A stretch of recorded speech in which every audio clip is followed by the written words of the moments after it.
Please be seated.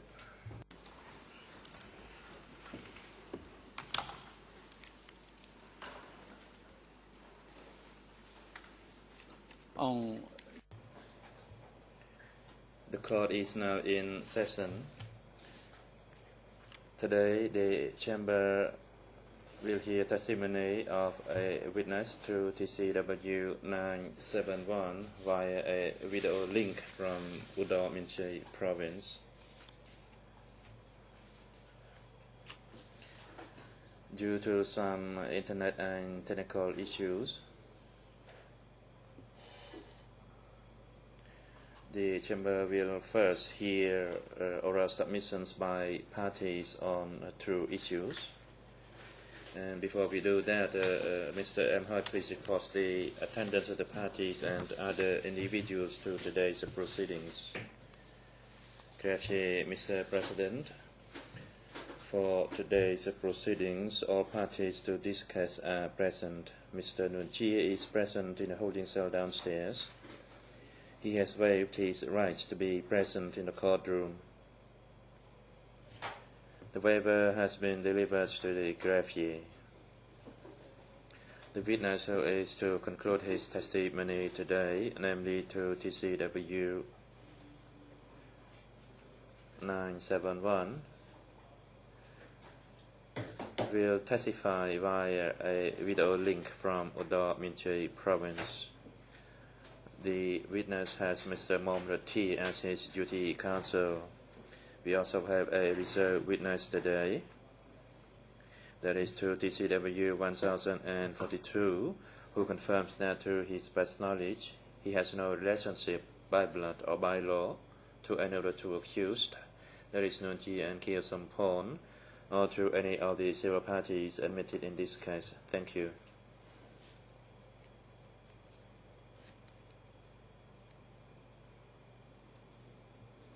President, thank you. The chamber now decides on the request by Nguyen Chia.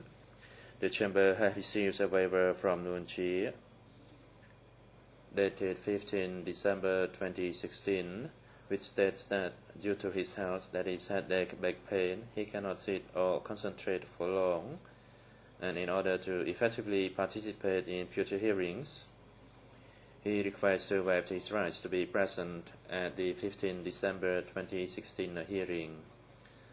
Having seen the medical report of Nguyen Chia by the duty doctor for the accused at the ECCC, dated 15 December 2016, which notes that today Nguyen Chia has a constant lower back pain when he sits for long, and recommends that the chamber shall grant him his request so that he can follow the proceedings remotely from the holding cell downstairs. Based on the above information and pursuant to Rule 81.5 of the ECCC internal rules, the chamber grants Nguyen Chia his request to follow today's proceedings remotely from the holding cell downstairs via an audio-visual means. The chairman instructs the AV unit personnel to link the proceedings to the room downstairs so that Nguyen Chia can follow. That applies for the whole day.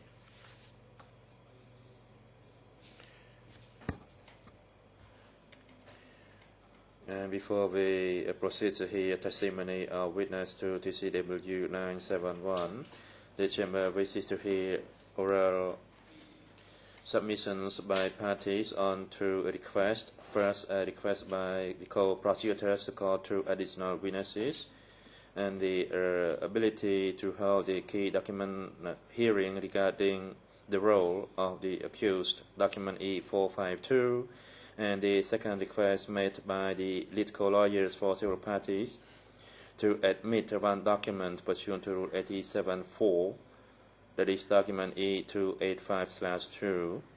All parties were notified via an email by the senior legal officer yesterday so that they could prepare themselves to make an oral response to the two requests today. And now the chamber will hear oral responses on the first issue. On the 13th of December 2016, the co-prosecutors submitted a request to the chamber to call two additional witnesses related to the role of the accused pursuant to Rule 87.3 and 87.4.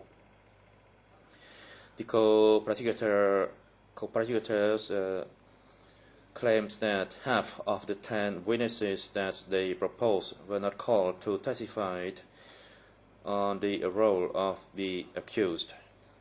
In addition, the co-prosecutors observes that some witnesses and civil parties were removed from the list of the witnesses and civil parties and experts by the trial chambers due to health reasons or other reasons.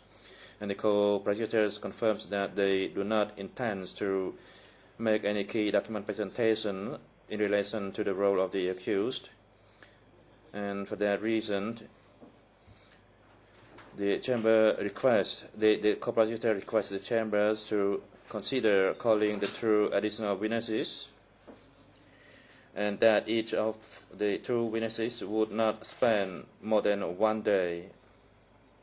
And in order for the chamber and the parties to understand this request well, the chamber wishes to give the floor to the co-prosecutors to reiterate their submission or request, as well as the ability to hold the key document presentation regarding the role of the accused. You have the floor. Thank you. Mr. President, Your Honors, I have nothing additional to what we have in our motion. Briefly, what we've submitted is that we think it would be more useful to use the time to hear these 2 additional witnesses, which each have, we think, pretty short testimony regarding interactions with Khieu Samphan. The key document hearing, we certainly will attend and respond to any documents put forward by the defense. We may even present some documents if you have the hearing. But our view is that all of this is things that we'll address in depth in our final brief and in our closing arguments. So the key document hearing, if we do present documents, will be somewhat repetitious of things we've already covered or things we will cover in depth in our final brief and closing argument.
In principle, I would hand the floor to other parties, but it is unclear from what I heard through the response of the co-prosecutor.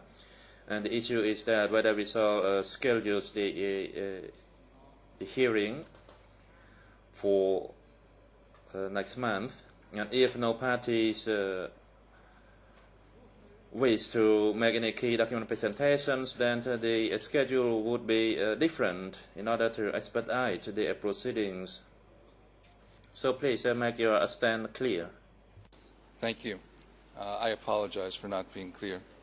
Your Honor, if any of the other parties plan to present documents, we would respond. However, if no other party plans to present documents, and we would prefer not to have the hearing, unless Your Honors request us to do so, then we will. But we think we will cover the exact same material in our closing brief and final arguments, so we do not think it is necessary.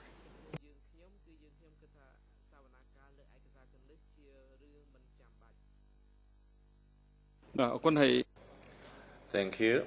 And now the floor is given to the lead co-lawyers for civil parties to respond to the two issues, that is, the request for additional witnesses as well as the ability to hold key document hearing. But, thank you, Mr. President. In relation to the request to hear two additional witnesses, the lead co-lawyers do not have any objection and relies on your Honor's discretion. For the second issue, that is in relation to the key document presentation, we do not have any key document to be presented. President, thank you. Now I'd like to hand the floor to the Defense Counsel for Nuon Chea. Yes, Mr. President. We agreed, if that's all right with you, that the Q-Sampan defense team answers first, because the two witnesses mainly relate to Q-Sampan's position, and I will come with my reaction after the Q-Sampan team's reaction, if that's all right.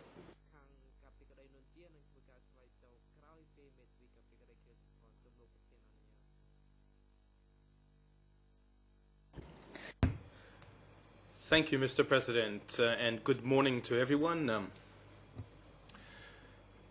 In the Q-Sampan defense team, we have a certain number of remarks to make with regard to the prosecution's submissions, and I don't believe we will surprise anyone by saying that we object strongly to this last-minute request on their part. And when I say we will surprise no one, I should even add to that that we should surprise the Chamber even less so, given the decisions that it issued recently with regard to the 87.4. As you underlined, Mr. President, at the beginning of your statement, the prosecution's request is formulated on the 13th of December 2016, that is to say a few days before the closing of these evidentiary hearings. And I'm referring here to your recent decisions, but I should rather refer to a memo, E421, from 28 August 2016, which is a memo that was drafted out of principle, in which you indicated under which conditions the 87.4 submissions of the parties could come into play as of then. And here, I believe, so that you may understand our position clearly, I believe that we're obliged to get back to what you said, you, the Chamber. So the memo is E421/4, and I'd like to remind you of the basic rule which you recalled in paragraph 15 of this memo, and I quote, "The Chamber considers that the parties, including the co-prosecutors, had sufficient opportunities to seek evidence during a 3-year judicial investigation throughout the 2011-2013 trial in case 00201 and the current proceedings from October 2014 to present." So that was the idea. They said at one point in time, this was in August 2016, when new elements, okay, but still we have been involved in a trial for quite a few months already.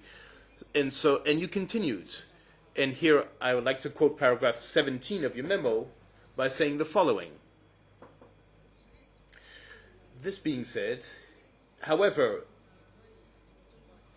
the ongoing disclosures, if new disclosures had to come in to be presented, the co-prosecutors, if they deem that these elements should have a decisive consequence on the Chamber's verdict, they should ask that they be taken into account during the appeal.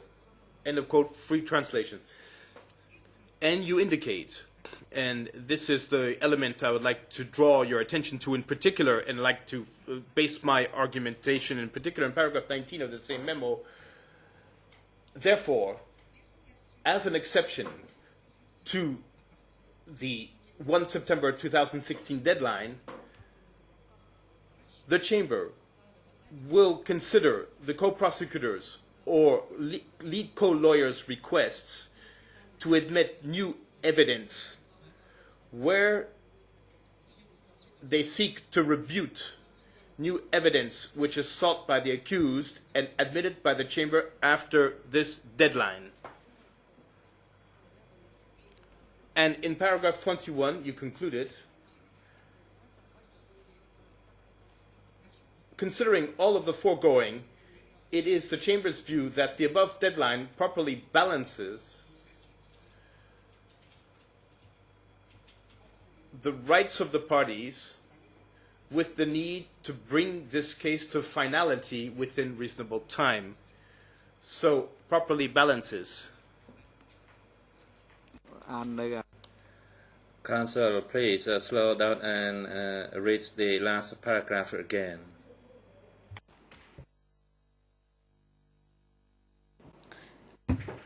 No problem. It's true that when I get a little bit passionate, maybe I speak a bit fast. I understand. Now, so I'd like to remind the interpreters that we indicated that we were going to use this memo E421/4, and I'm going to quote again paragraph 21 of this memo. Considering all of the foregoing, it is the Chamber's view that the above deadline properly balances the rights of the parties with the need to bring this case to finality within reasonable time. End of quote.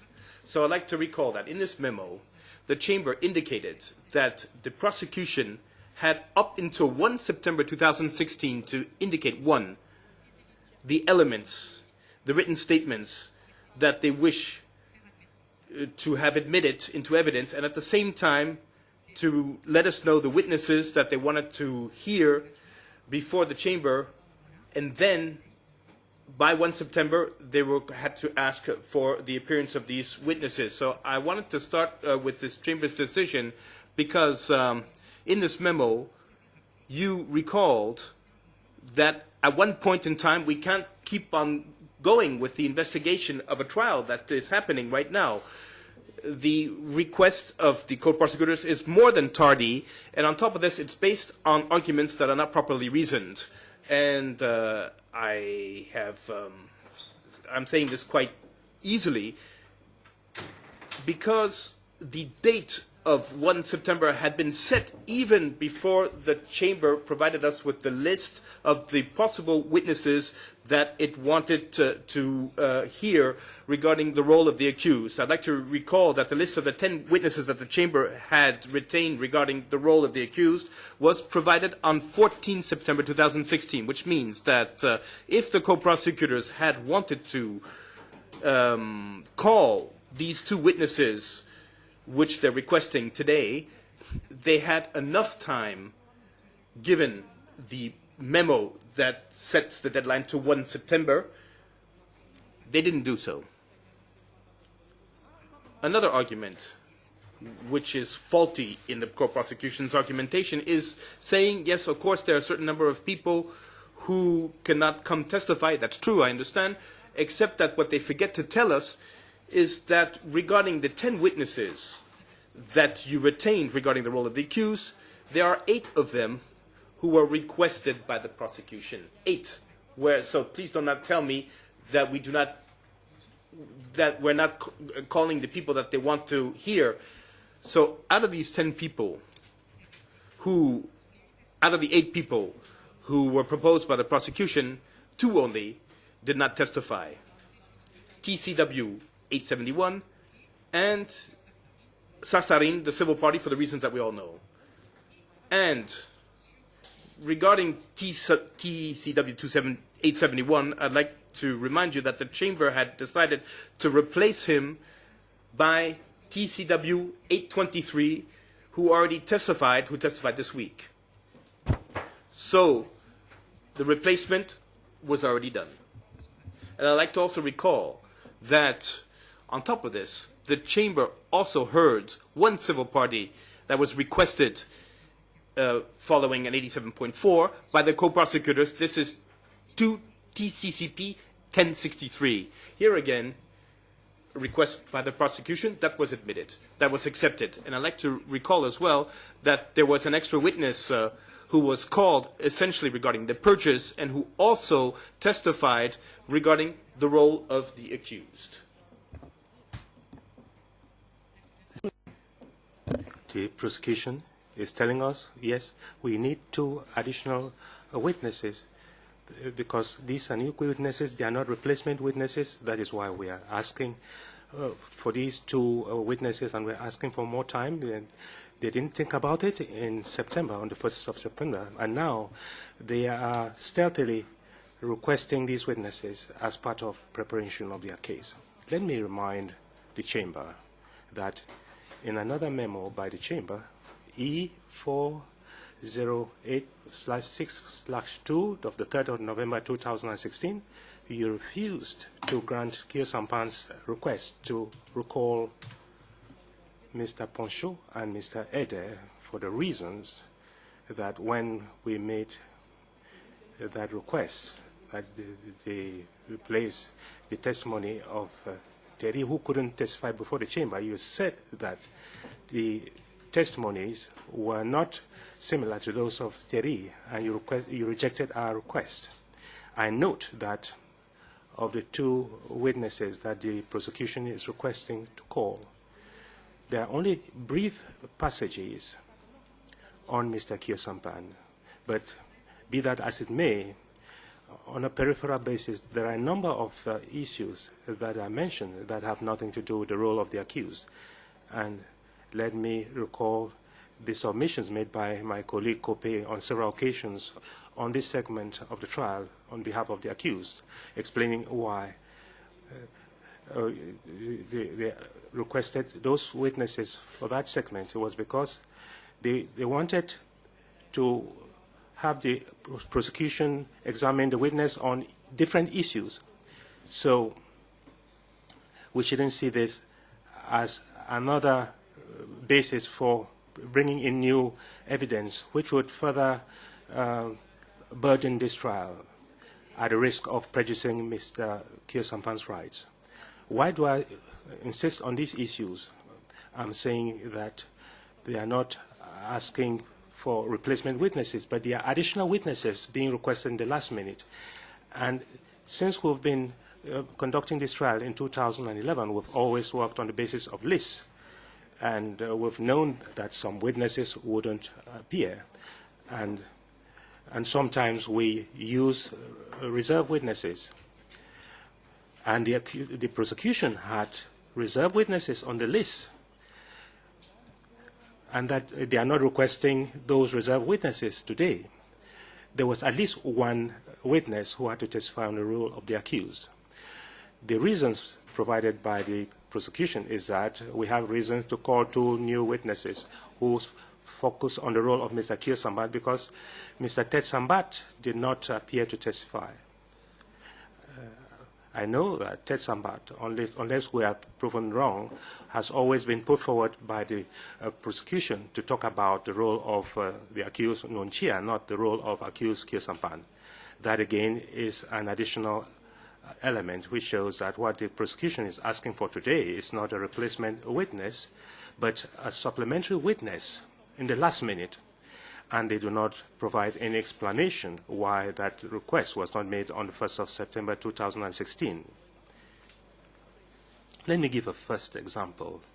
The first witness requested by the prosecution in paragraph 5 of the application, E462, that is a witness whose written statement was requested for admission by the prosecution on the 6th of May 2016. That was in motion E319/2 47.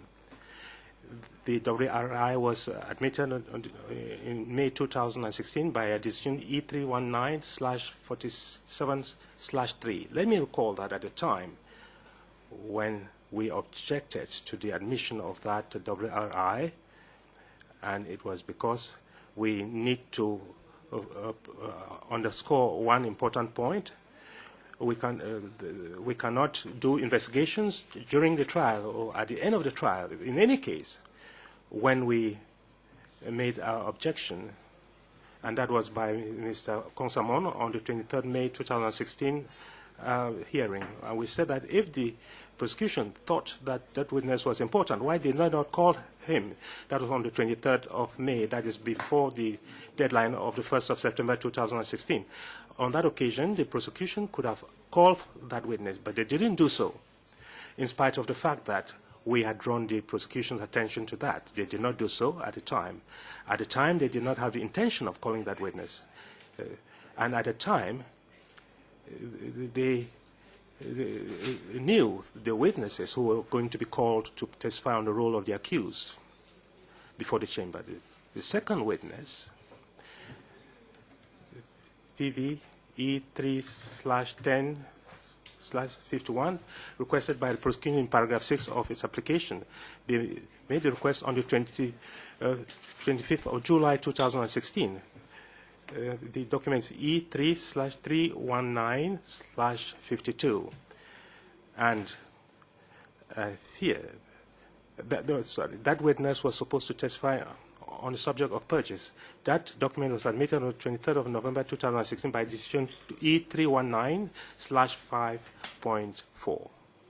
In both cases, since they had requested the admissions as of the 25th of July 2016, there again, the prosecution had all the leeway to call that witness, bearing in mind the 1st September deadline, the 1st September 2016 deadline you had fixed. They didn't do so.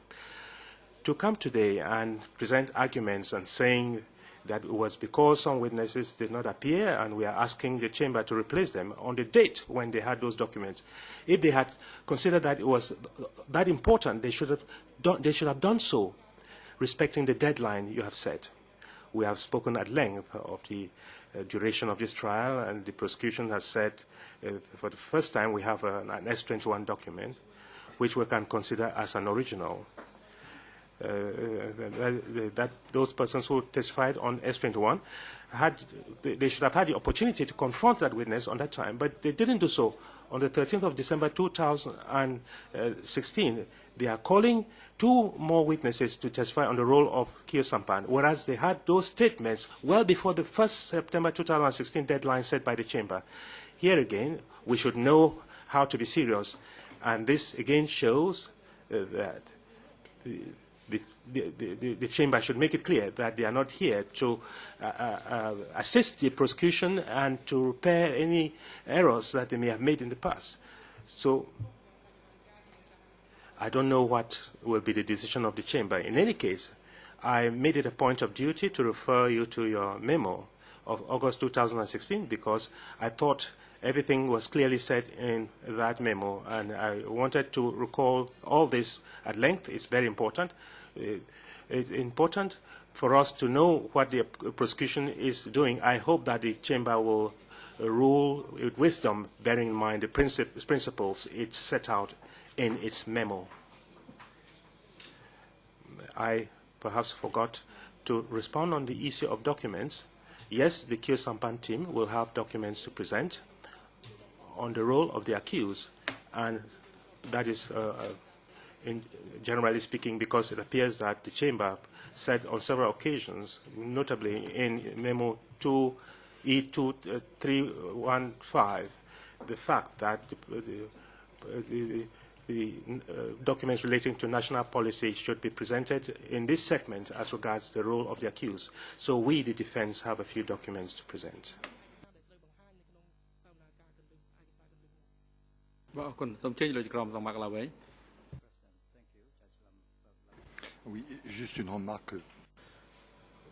I would like to make a remark that Councillor Gise may react.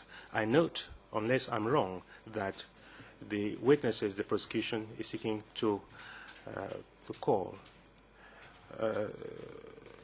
we understand that their statements are in WRIs that have been declared admissible. So they are already on record, therefore.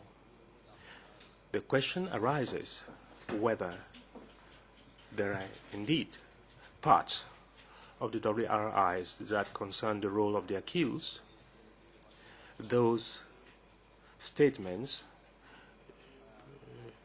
should be subject to cross-examination, and for purposes of clarity, the Kyosampan defense doesn't wish to cross-examine witnesses on statements they have made and which are on record. Is that the case? Counsel Gise, Judge Laverne, I believe that there is an issue of law here that has been very clear. It's been very clear that as part of written statements, all that has to do with the role and conduct of the accused is not taken into account by the chamber. If we are only talking of written statements and the chamber is of the view that the request by the prosecution is tardy, we do not have to cross-examine the witnesses on the role of the accused, because in law you are not allowed to use those elements if you do not grant the prosecution's tardy request to catch up the evidence. We do not need to cross-examine the witness, because you do not have to use those documents in your deliberations against Mr. Kyosampan.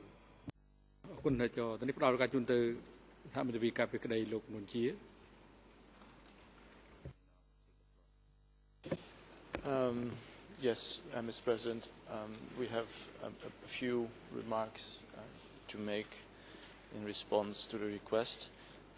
First of all, to get that out of the way, as always, we will not be presenting any key documents. We have not done so since that particular hearing in August 2015, and we will not change our position.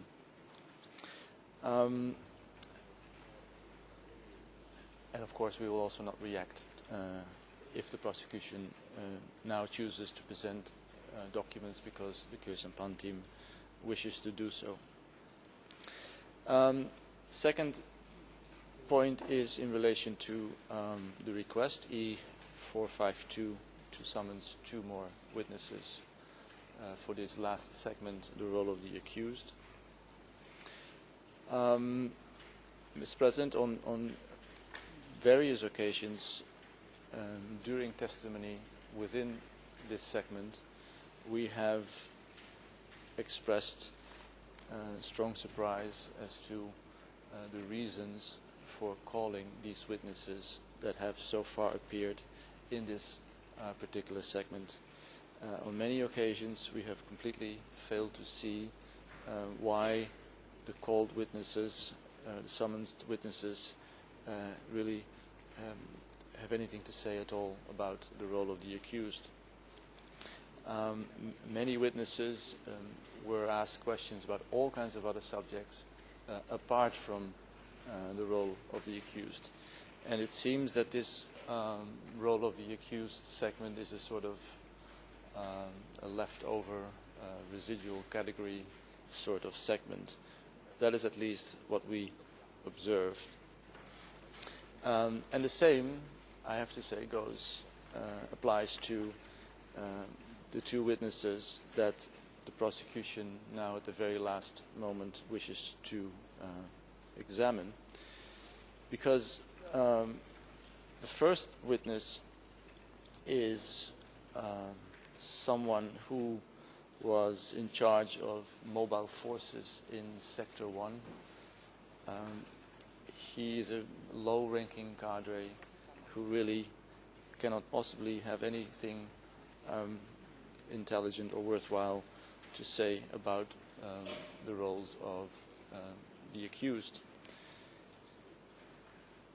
The only reason why he potentially could be interesting and the reason why we might ask questions to that particular witness is because he was the nephew or the cousin of the number 2 or number 3 of the Northwest Zone, Hing Tiv, alias Pet or Takam Tol. As the Chamber knows, we are very interested in rebellious and treasonous activities, especially from cadres in the northwest zone. And this witness, being the cousin of Hing Tiv, might have additional information that could concern our arguments. Having said that, let me then immediately also refer to the following. If the Chamber were to decide to grant the prosecutor's request and dismiss all the very relevant arguments of the Kyu Sampan team, then we would like to point out to the following. There are two audio files on the case file of interviews, pertaining interviews of Hing Tiv by Steve Hedder. One of the interviews has been partially transcribed. That is all laid down in document E3/5309. However, the other audio file, which is interesting to the New and Shia defense team, is a document which has only the audio file in Khmer. As you know, Steve Hedder speaks fluently Khmer.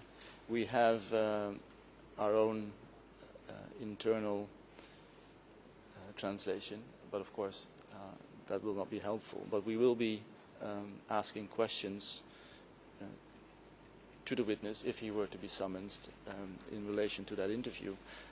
So if he were to come, then we ask urgently to have then translated document, or rather audio file E3/2767R, also known as document D210/12R. There are some interesting things in there that Hing Tiv told Stephen Hedder. Having said that, and moving now to that second witness, also that second witness proposed by the prosecution is a low-ranking cadre from Division 164, who, as the other witness, might have encountered Kyu Sampan at some point, at some time, completely irrelevant in our view for the role of the accused. That all, Mr. President, if I may contrast strongly with the witnesses that we have requested for this segment, the role of the accused. Prosecution is complaining that only half of their requested witnesses have been summoned. None of our witnesses in relation to the role of accused have appeared. We thought that our request for the Tune brothers, Chun Chun and Chun Prasid, that their evidence would be very important, we believe, to this particular segment. Of course, they refuse to testify, but still. We have completely given up hope that you will call the most important witness for this segment someone who knew Nguyen Chia very well, who was his messenger at some point, the one and only character witness of Nguyen Chia, and that is, of course, Heng Samrin. We now know that the Supreme Court chamber has ruled that not calling him in case 0021/01 was erroneous and unreasonable. It is even much more so if you're not calling him in 22. We have requested him for every single segment, but also, of course, for the role of the accused, not in the least as a character witness. Now having to deal with two very marginal witnesses at the very last moment is, I believe, quite ironical.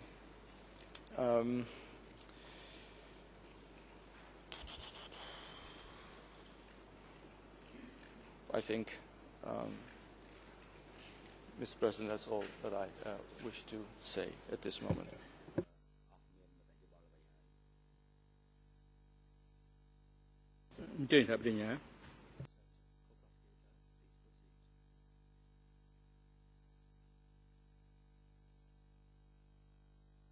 May I respond? I didn't hear a translation, but may I respond?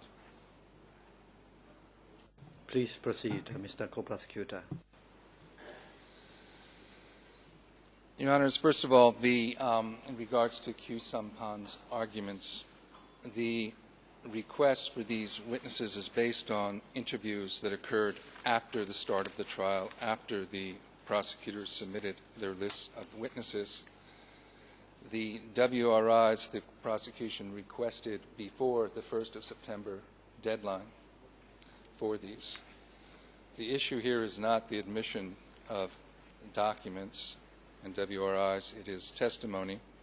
And as explained in our motion, we believe that these additional witnesses are justified by the several witnesses listed in paragraph 3 that we only learned this month would not be able to testify in paragraph 3 of our submission. Also, I note, listening to Q. Sampan, they have stated, which we agree with, that the passages related to Q. Sampan and his role are limited, are very brief in the two WRIs. So they have not explained in any way why the timing of the request would prejudice them.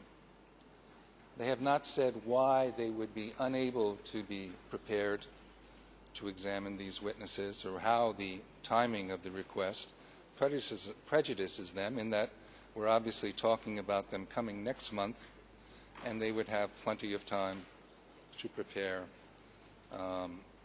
their examinations. In regards to Nunchea's arguments, first of all, it's interesting that while Nunchea says that witnesses in one segment, role of the accused, should not be cross-examined about other matters relevant to the trial, they've indicated they would intend to examine the witness about a matter that we've said consistently Nunchea has failed to show any relevance to the trial at all, and that is his claim of internal rebellion justifying the mass murder of thousands, tens and hundreds of thousands of individuals.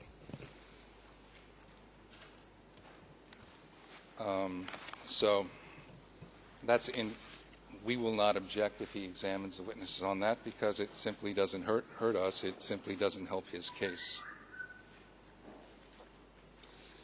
Your Honor, on the other matter, I want to make clear just one thing, my position on the Supreme Court judgment and the issue of Heng Samrin. What they said is that it was an error not to request his, to find out if he was willing to testify. And I would urge, Your Honors, and I'm speaking on my own behalf, I have not, my co-prosecutor is not here with me this morning, that, Your Honors, we find out if he is willing to testify. I think he'd be a fantastic witness for the prosecution. I have absolutely no doubt about that, given the information that we know he said in previous interviews. And I would urge all witnesses to cooperate with the court and help bring to light the horrible history and the truth about what happened in democratic Kampuchea. Thank you.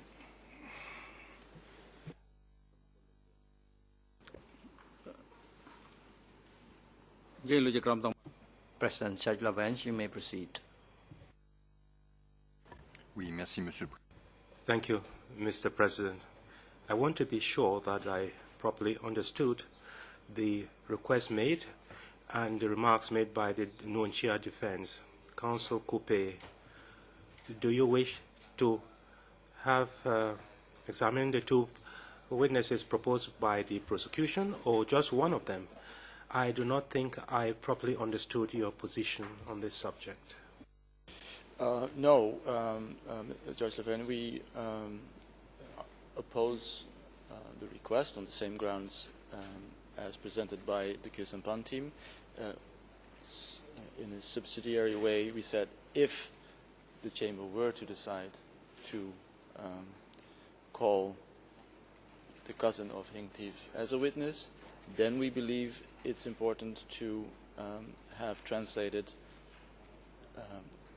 the recorded interview of his uncle, who held, we believe, the number 2 position, or maybe the number 3 position in the Northwest Zone.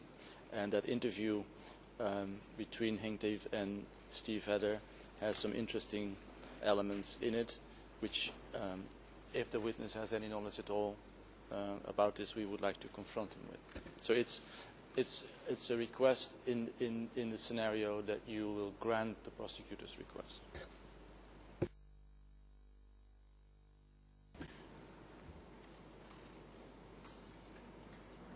Monsieur le Président, Mr. President, I would like to make a very brief statement in rebuttal. If the prosecution doesn't understand why, for an accused person to have 2 witnesses in the last minute is prejudicial, I can only say that I, for one, consider it a logical point. The problems we face are not just problems of preparation, but problems of principle, all the more so as the 2 witnesses the prosecution would like to have called to testify have certainly been examined by a co-investigating judge, as Judge Laveng indicated, and Mr. Kyosampan didn't have access to the statements of those witnesses. The fact that repeatedly, last minute, witnesses are being called to strengthen the prosecution evidence and to complete the prosecution's case, which was incomplete. That is the problem. In a case in which there are investigations, as you pointed out in the memo that I mentioned, case 002/1, which are very long, and investigations that were very long, to say that in the last minute we need those persons in order to find Mr. Kyosampan guilty, it is a failure of this trial. It's a miscarriage of justice.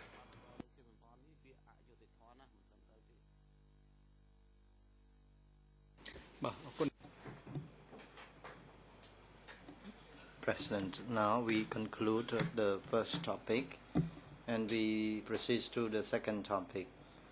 The Chamber is hearing the oral submissions of the second topic, the 87-4 LCL's request to admit an appendix of the second edition of Cambodia Hidden Scars.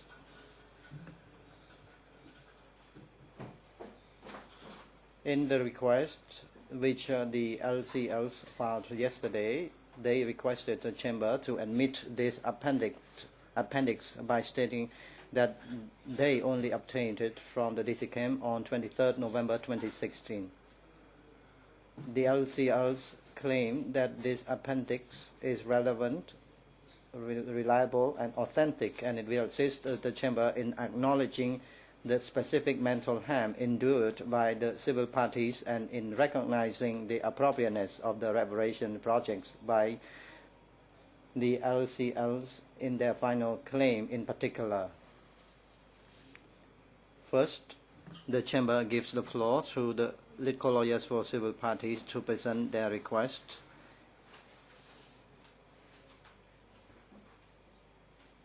Please proceed. Thank you, Mr. President, and good morning to all of you. I believe that you have perfectly summed up our request to admit a new element of evidence on the basis of Rule 87. This document, therefore, was accessible on 23 November 2016, that is to say, after the date of 1 September that is mentioned in the memos that were recalled by our colleague, E421/4 and E421. And we wish, therefore, to have admitted a document which is an appendix to the second edition of a DCCAM report whose title you provided, Mr. President. This document is entitled, and I'm going to quote in English because this document is only available in English now, So in English? The mental health outcomes resulting from crimes committed by the Khmer Rouge regime.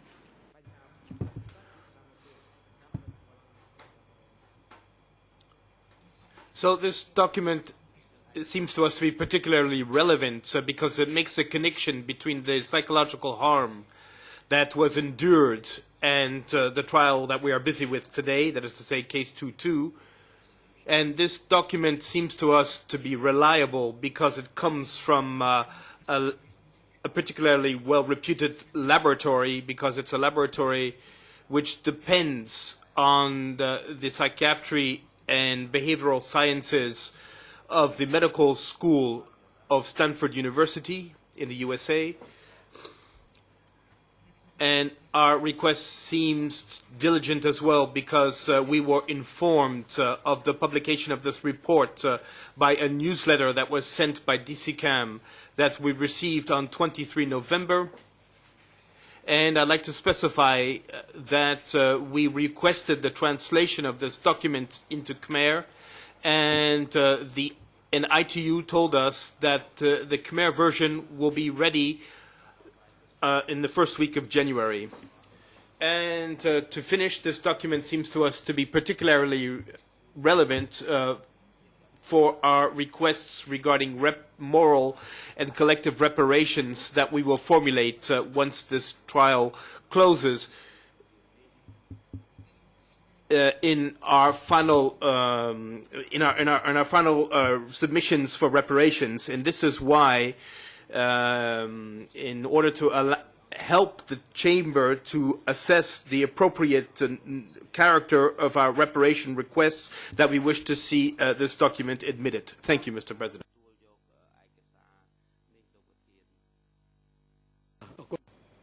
Thank you.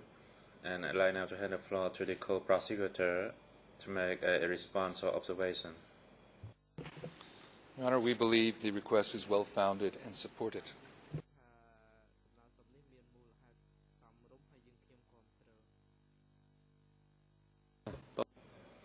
And now I hand the floor to the co-counsel for the defense team of Nuon Chea. Yes, Mr. President.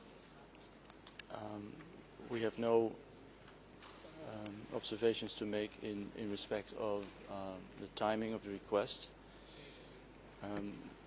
However, we do have a few things to say about the content of the request.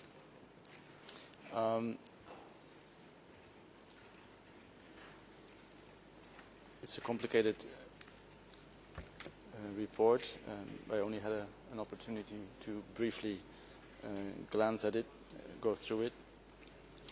We agree with the lead co-lawyers at civil parties that Stanford is indeed a quote-unquote particularly well-reputed institution. As a matter of fact, the report that was issued 1 year ago by the Stanford WSD Handa Center for Human Rights and International Justice regarding the 002/01 judgment was a very solid, accurate, and good report. So there is no discussion about the reputation of Stanford University, on the contrary. However,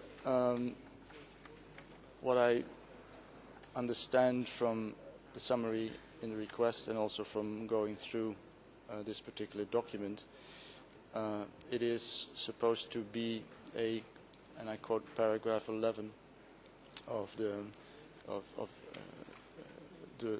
87 request, a clinical, academic, and empirical research. And when I go through the text of that report, it says that traumatic events were discussed and experienced, and that somehow the people involved in drafting this report were able, on the basis of written records of testimony, to make all kinds of far-reaching conclusions as to trauma suffered by the various civil parties that testified. One thing, and maybe that's because I'm only a simple lawyer, as I said yesterday as well, I fail to see how it is possible for any clinical researcher or any medical person or anyone with a medical background to make all kinds of far-reaching conclusions on the basis of what they see in court or what they read in a transcript.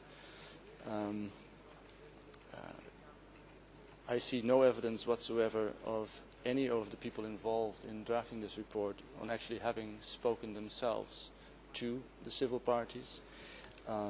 So on that basis, I cannot say that this report should be added, because it simply lacks a clear methodology and it simply lacks, in my view, a reasoned conclusion. It just ties literature that is known to certain civil party testimony. It's basing itself upon all kinds of backdated information in the introduction. It's in this stage, I believe, unsuited completely to be admitted into evidence.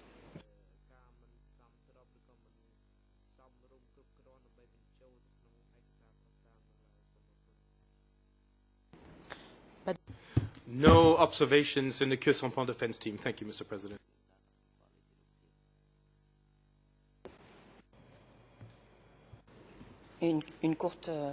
A short reply, Mr. President, if you allow me, to the Nunchea defense team, because my colleague seems to be confusing here the debate on admissibility and the debate of the probative value of this report. With regard to admissibility, you're going to have to look at three criteria: reliability, relevance, and diligent nature of the request. And I believe that in our written submission, you have enough elements to consider that the criteria that were specified in Rule 83 are abided by, and therefore the document must and will be admitted. And then we will have a debate on the probative value of this document, and it will be up to the Nunchea defense team to make its own submissions regarding the probative value of this document. But it appears to me that the document may be admitted, should be admitted, and that the methodology and the subject of this report are explicited in a very clear way. So it will then be up to the Chamber to see how it wishes to use this report.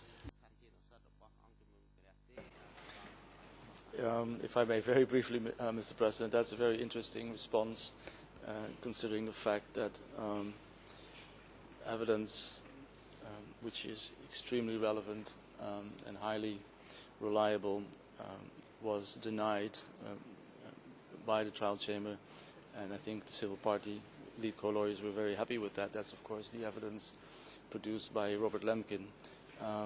So now to come up with this very formal criterion all of a sudden seems a bit awkward.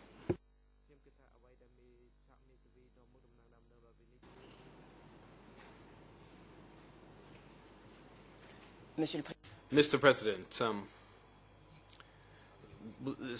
let me reply, and this should be noted in the transcript. So the remark of our colleague regarding our supposed position with regard to Mr. Lemkin seemed completely inappropriate. So I'd like this to stand on the record.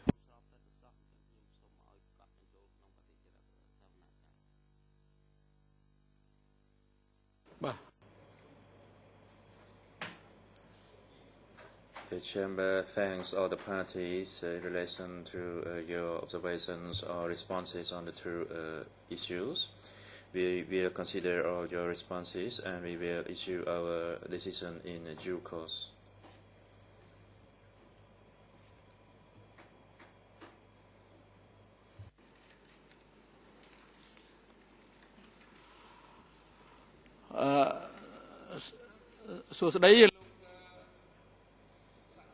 President. Good morning, Mr. Witness. Are you present in the room? Witness, yes, I am. Good morning, Mr. President. President, you look so cheerful, so you may proceed with your testimony. Witness, yes, I'd like to finish my testimony, although I have some lower back pain. President, we need to have a 15-minute break, and you can have a break too. And we will resume at 10:25. It is now appropriate for a short break. We take a break now and resume at 10:25 to continue our proceedings. The court is now in recess.